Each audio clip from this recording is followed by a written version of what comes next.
የሊዮኔል ሜሲ የ21 ሜትር ሐውልት ምርቃትና የኮልካታ እብደት። የመጀመሪያው ቀን ዋና ትኩረት ከሆኑት ነገሮች አንዱ የ21 ሜትር ከፍታ ያለው የሊዮኔል ሜሲ ሐውልት መመረቁ ሲሆን ይህም የህንድ እግር ኳስ በዚህ ደረጃ እምብዛም የማያገኘውን ታላቅነት፣ ግርማ ሞገስና ደስታን ለመፍጠር ታስቦ የተዘጋጀ ነበረም። የሊዮኔል ሜሲ መገኘትም የተለመዱ የእግር ኳስ ጓደኞቹን ወደ ህንድ አስከትሏል። ሉዊስ ሱዋሬዝና ሮድሪጎ ዴ ፖል ከሱ ጎን በመሆን የህንድ ጉብኝቱን ጀምሯል። ሊዮኔል ሜሲ ኮልካታ መግባቱን ተከትሎ ታላቅ አቀባበልም ተደርጎለታል። አድናቂዎች አውሮፕላን ማረፊያ ሲደርስ በደስታ ሲፈነጥዙ የሚያሳዩ ቪዲዮዎችም በስፋትም ተሰራጭተዋል። የዓለም ዋንጫ አሸናፊው አርጀንቲናዊው ኮከብ ተጫዋች ሊዮኔል ሜሲ በታሪካዊው ሳልት ሌክ ስታዲየም በሚካሄደው የዳይመንድ ሃርበር ሜሲ ኦል ስታርና የሞሁን ባጋን ሜሲ ኦል ስታር ቡድኖች ጨዋታ ላይም ታዳሚ ሆኖም ተገኝቷል።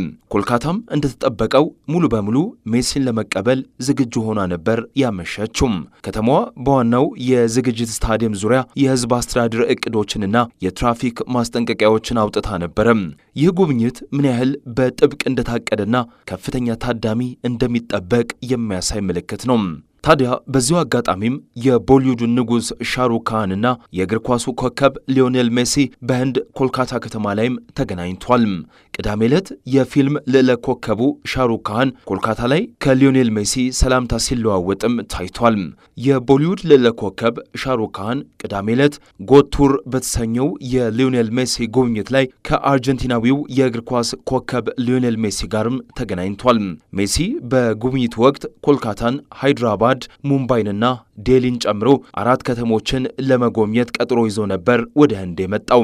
ሜሲ ለረጅም ጊዜ አብሮት ሲጫወት ከነበረው ሉዊስ ሱዋሬዝና ከአርጀንቲና ብሔራዊ ቡድን አጋሩ ሮድሪጎ ዴ ፖል ጋር ሆኖ ነበር ወደ ህንድ ብቅ ያለው። በጉብኝት ወቅት የክልል ዋና ሚኒስትሮችን፣ የኮርፖሬት መሪዎችን፣ የቦሊውድ ታዋቂ ሰዎችንና በመጨረሻም ታህሳስ 15 ቀን ጠቅላይ ሚኒስትር ናሬንድራ ሞዲን ያገኛል ተብሎ በስፋት ተጠብቆም ነበር። ሊዮኔል ሜሲ ከዚህ ቀደም እንደ አውሮፓውያን አቆጣጠር በ2011 የአርጀንቲና ብሔራዊ ቡድንን በመምራት ከቬኔዙዌላ ጋር ኮልካታ በሚገኘው ሳልት ሌክ ስታዲየም በተደረገው ጨዋታ ህንድን ጎብኝቶም ነበር። ታዲያ የሜሲ ጉብኝቱ ቅዳሜ ዕለት በኮልካታ ከተማ ተጀመረ። ሶስቱም ኮከቦች ሜሲ፣ ሱዋሬዝና ዴፖል ከዚያ በኋላ በዚያው ቀን ወደ ሃይድራባድ፣ እሁድ ደግሞ ወደ ሙምባይ በመሄድና ሰኞ ዕለት በኒው ዴሊ ከተማ ጉብኝቱን አጠናቋል። ታዲያ የትኬት ዋጋ ስንት ነበር ብላችሁ መጠየቃችሁ አይቀሬ ነው። ታዲያ በዚሁ አጋጣሚ የተለያዩ የቲኬት አማራጮችም ነበሩ። ለመግቢያ ብቻ ወይም ስታዲየም አክሰስ የፊት ዋጋ ትኬቶች ለኮልካታና ሃይድራባድ 3500 ሩፒ ወይንም 29 ፓውንድ ነበር። ለኒው ዴሊ ዋጋው 4200 ሩፒ ወይም ወደ 35 ፓውንድ ገደማ ነበር። ይሁን እንጂ ይህ ዋጋ በህንድ ውስጥ ካለው አማካይ ሳምንታዊ ደሞዝ ግማሽ ያህል ነው። ነገር ግን ትኬቶች ተሽጠው በማለቃቸው ምክንያት አድናቂዎች ሜሲን ለማየት እድል ለማግኘት እጅግ በጣም ከፍተኛ ዋጋ እየከፈሉም ነበር። የህንድ መገናኛ ብዙሃን ዘገባዎች እንደሚያመላክቱት ከሆነ አንዳንድ የአካባቢው ሰዎች ለመግባት እስከ 12000 ሩፒ ወይም እስከ 99 ፓውንድም ከፍለዋል። ከሌሎች የቲኬት አይነቶች መካከል ከሜሲ ጋር በአካል የመገናኘት ወይም ሚት ኤንድ ግሪት እና ፎቶግራፍ የመነሳት እድልን የሚያካትት ቪቪአይፒ አማራጮች ይገኙበታል። ይህ አማራጭ 1 ሚሊዮን ሩፒ ወይም ወደ 8200 ፓውንድ ገደማ በሆነ ዋጋ 100 ትኬት ብቻ ለሽያጭም ቀርቦም ነበር። ታዲያ በኮልካታ ከተማ ሊደረግ የታሰበው ነገር ምን ነበረ? ሜሲ በአካባቢው ሰዓት አቆጣጠር 1 ሰዓት ከ30 ላይ ኮልካታ የደረሰ ሲሆን በሺዎች የሚቆጠሩ አድናቂዎች እሱን ለማየት መንገዶችን ሞልተው በሆቴሉ ውጪ ተሰባስበው ነበር። ከጠዋቱ 3 ሰዓት እስከ 4 ሰዓት ከ30 ባለው ጊዜ ውስጥ በአካል የመገናኘት ወይም ሚት ኤንድ ግሪት ትኬት የያዙ ሰዎችን በማስተናገድ ተጀመረ። ከዚያም በኋላ ጉዳዩ ወዳልተጠበቀ አቅጣጫ መራ። 21 ሜትር ከፍታ ያለውና ሜሲ የዓለም ዋንጫ ሲያነሳ የሚያሳይ ሐውልት የቀድሞው የባርሴሎና ኮከብ ተጫዋች ሊመርቀው ታስቦ ነበር። ነገር ግን እሱ በቦታው አልነበረም። ይልቁንም በምናባዊ መንገድ ወይም ቨርቹዋል አንቬሊንግ ተከናውኗል። ሜሲ በቪዲዮ ገጽ ላይ ታይቶ የርቀት መቆጣጠሪያ ላይ ቁልፍ ሲጫን ሰማያዊ ጨርቅ ተነስቶ ግዙፍ የብረት ሐውልት እንዲታይም ተደረገ። ሜሲ ወደ ሳልት ሌክ ስታዲየም ከ5 ሰዓት ከ30 በፊት ከመሄዱ በፊት የቦሊውድ ተዋናይ ሻሩክ ካህንን አግኝቷል። እቅዱ ሜሲ ለአንድ ሰዓት ያህል በስታዲየሙ እንዲቆይ ነበረም። ሆኖም ግን ከ20 ደቂቃዎች በኋላ ተነስቶ በመሄዱ ምክንያት ሁከት ተፈጠረም።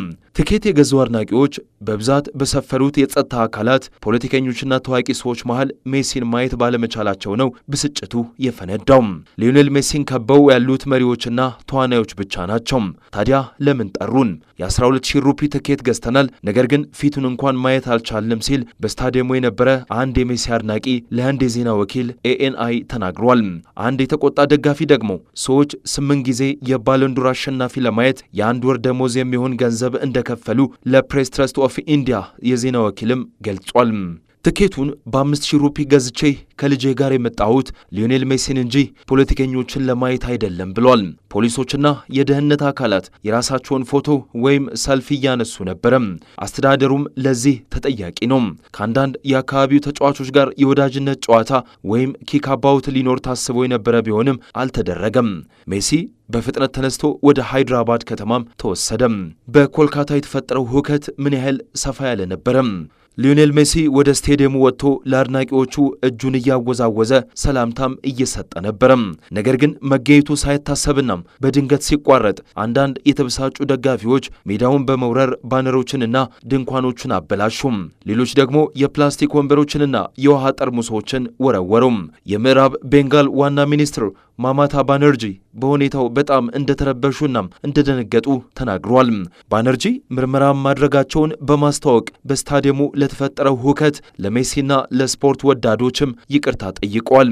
የምርመራ ኮሚቴው በተፈጠረው ክስተት ላይ ዝርዝር ምርመራ ያካሂዳል፣ ተጠያቂነትን ይወስናል፣ እንዲሁም እንደዚህ አይነት ክስተቶች ወደፊት እንዳይከሰቱ ለመከላከል የሚረዱ እርምጃዎችን ይመክራል ሲሉ በኤክስ ወይም የቀድሞ ትዊተር ገጻቸው ላይም አክለዋል።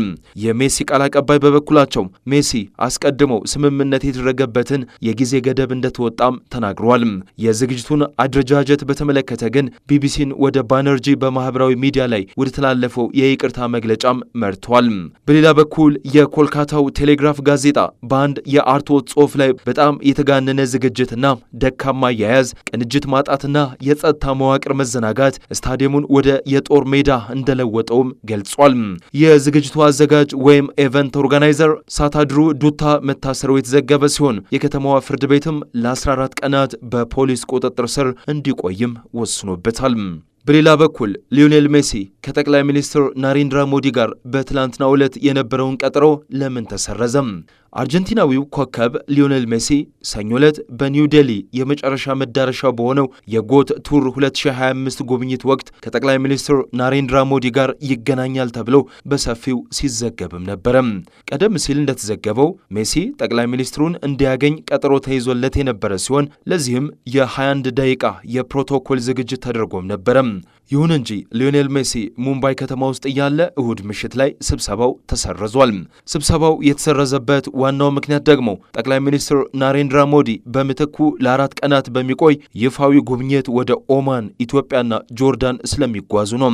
ጠቅላይ ሚኒስትሩ ህንድን ከመልቀቃቸው በፊት በሰጡት መግለጫም ዛሬ ከህንድ ጋር የቆየ የስልጣኔ ትስስር እንዲሁም ሰፊና ዘመናዊ የሁለትዮሽ ግንኙነት ካላቸው 3 ሀገራት ማለትም ከሃሺማይት ጆርዳን ግዛት ከኢትዮጵያና ከኦማን ሱልጣኔት ጋር የ3 ሀገራት ጉብኝት ልጀምር ነው ሲሉም ተናግረው ነበረም።